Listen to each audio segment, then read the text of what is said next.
Hello there, and welcome to the EDC Empire. Today, I'll be reviewing the Case Highbanks, which is part of the Bridgeline series. The Case Highbanks is produced in Case, which makes all of their knives in the USA. Case is calling this a slip joint, which is kind of weird, because traditionally slip joints are kind of thought of as there's the back spring, which is what locks it into place. This is a Case trapper. However, this clearly does not have a backspacer. In fact, what most people would call this is a detent lock. And we're going to get into that because I actually have two versions of the Case Highbanks right here, and they're very different in one key way. So I'll get into that later on in the review. The design of the Highbanks is that you kind of two-hand it, or if you really want to, you can one-hand it. Yeah, overall, it is a pretty simple design in theory. The blade on the Highbanks is 20 CPM 20 CV, and it obviously has a Wharncliffe blade with a very interesting stonewash flat ground blade. I must say the stonewash is kind of different compared to other stonewashes I've seen, and I actually really do like it.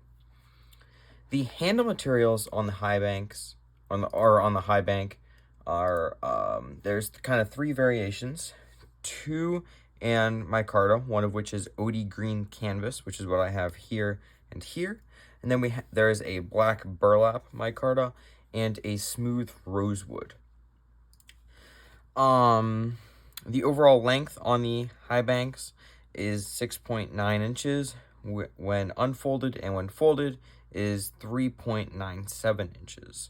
The overall depth is 0.1 or 1.12 inches, and a width of the pivot of about half an inch, which means compared to the PM2, it's about right on. And then getting into size comparisons, we have the PM2 and Delica. As we can see here, the Highbanks is definitely on the smaller side, actually being smaller than the Delica and definitely smaller than the PM2. Then getting into two other size comparisons, we've got the Benchmade Bug Out and Civivi Elementum. Here, it's smaller than both yet again, and yeah.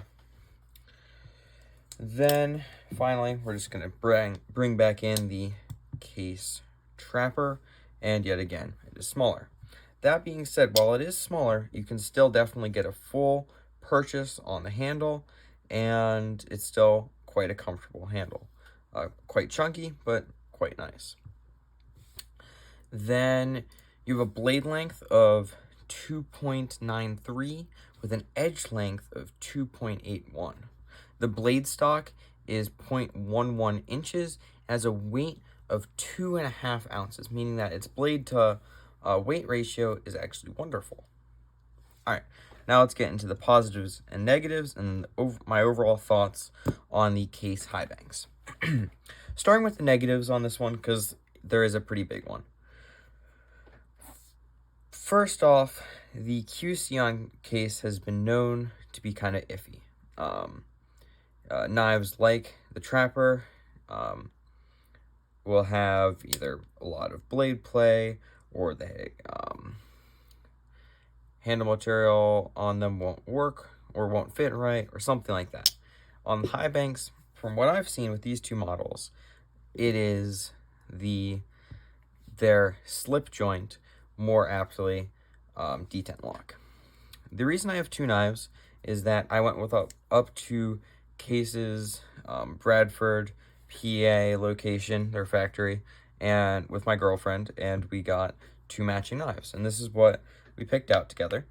And hers is the one with the pocket clip, because it does come with a pocket clip. However, I didn't think it matched the vibe of the knife very well, so I just took mine off. But hers has what I would expect from this, which is a definite lock in the center and lock or kind of snap when in the open position, meaning that it actually feels quite good to use, and I wouldn't be concerned using it for everyday tasks. However, mine definitely does not.